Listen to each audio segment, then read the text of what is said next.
चलिए नमस्कार साथियों। देखिए आज हम लोग बायोलॉजी टॉप 10 जीके का वॉल्यूम नंबर 2 देख रहे हैं। इसके अंतर्गत हम लोग 10 सेलेक्टेड जीव विज्ञान से संबंधित प्रश्नों को हल करेंगे, जो कभी सभी भी एग्जाम के लिए बड़ा ही महत्वपूर्ण हैं। आप इस प्रश्न की क्वालिटी को देखकर अंदाज़ा लगा सकते हैं कि ये कितने बेहतरीन प्रश्न है, इसे रट लीजिएगा ज़रूर। चलिए शुरू करते हैं। आधुनिक आनुवंशिकी का जनक किसे कहा जाता है? फादर्स ऑफ जेनेटिक्स किसे कहा जाता है? तो हम जानते हैं कि father of genetics Gregor John Mendel को कहा जाता है। किसे कहा जाता है भाई? मेंडल को। इसे कभी कभी ये पूरा नाम न देकर शॉर्ट मेंडल भी पूछ लेता है, तो इनका पूरा नाम है Gregor John Mendel. Gregor John Mendel. तो ग्रेगर जॉन मेंडल को आनुवंशिकता का जनक या पिता कहा जाता है। चलिए दूसरा जो हमारा प्रश्न है वह है रुधिर वर्ग की खोज किसने की थी? रुधिर वर्ग की जो खोज, ब्लड ग्रुप जो होता है हमारे शरीर में, जो ब्लड ग्रुप ए बी और वो है, इसकी खोज किसने की थी? तो इसकी खोज की थी कार्ल लैंडस्टीनर ने। किसने की थी? कार्ल लैंडस्टीनर ने। कार्ल लैंडस्टीनर ने। किसने की थी? कार्ल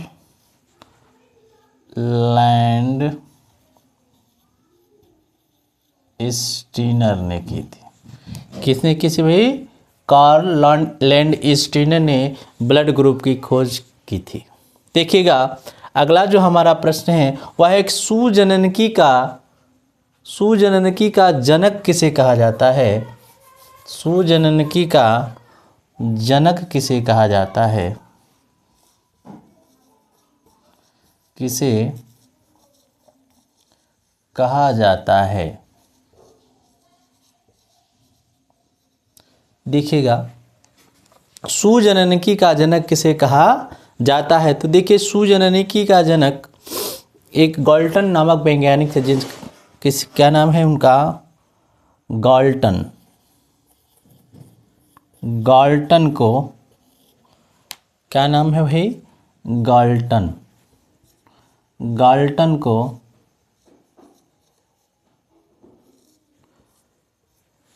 सुजननकी का पिता कहा जाता है।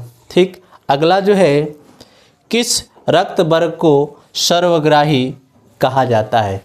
किस रक्त वर्ग को सर्वग्राही कहा जाता है? देखिए हमारे जो ब्लड ग्रुप हैं उसमें कुछ ऐसे ब्लड ग्रुप हैं जो किसी के भी रक्त को ले सकते हैं, और ऐसे भी ब्लड ग्रुप हैं जो किसी को भी दे सकते हैं। तो कह रहा है कि किस रक्त वर्ग को सर्वग्राही का मतलब होता है यूनिवर्सल रिसिपिएंट। क्या? यूनिवर्सल रिसिपिएंट, जो किसी से भी ले सकता है। तो वह ब्लड ग्रुप है आपका AB प्लस। क्या है?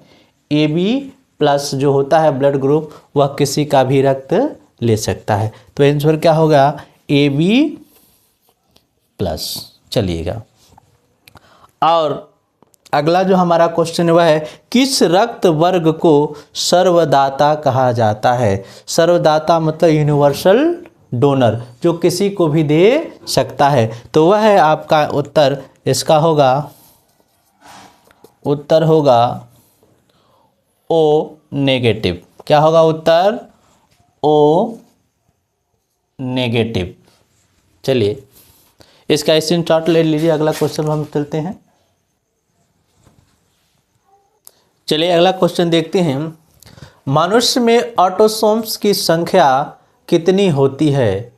मनुष्य के शरीर में ऑटोसोम्स की संख्या कितनी होती है? तो मनुष्य में ऑटोसोम की जो संख्या होती है वह होती है 22 पेयर्स। कितनी होती है? 22 पेयर्स। देखिएगा, हम जानते हैं कि मनुष्य में क्रोमोसोम की जो संख्या होती है वह होती है 23 पेयर। तो 22 पेयर जो क्रोमोसोम होते हैं वह होते हैं ऑटोसोम्स, और जो 2 पेयर्स होते हैं, नहीं 23वां जो पेयर्स होता है वह होता है सेक्स क्रोमोसोम। क्या होता है? Sex chromosome. और यही सेक्स डिटर्मिनेशन में काम करता है। जो अगला है, हीमोफीलिया में क्या होता है? यह एक प्रकार की बीमारी है। इस बीमारी में रक्त नहीं जमता है। क्या होता है? रक्त नहीं जमता है।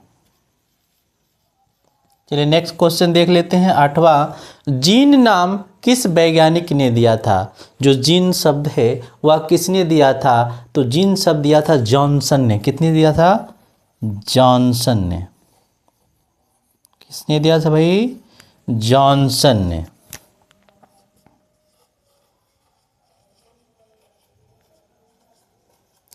जॉनसन ने जीन शब्द को दिया था। चलिए नेक्स्ट क्वेश्चन जान लेते हैं।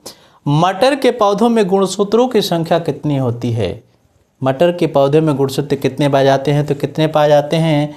ये पाए जाते हैं 14। कितने? 14। अगर पेयर में कह ले तो 7 पेयर्स। अगला जो क्वेश्चन है, देखिए, संतान में पिता से कितने जीन पहुंचते हैं? संतान में पिता से कितने जीन पहुंचते हैं? तो पिता से लगभग 50%। कितने? 50%। कितने भाई? 50%। कितने पहुंचते हैं? तो 50% पहुंचते हैं। मैं उम्मीद करता हूं कि यह आपको अच्छा लगा होगा। पिछले वीडियो को आप लोगों ने बड़ा मान सम्मान दिया, इसके लिए बहुत बहुत धन्यवाद।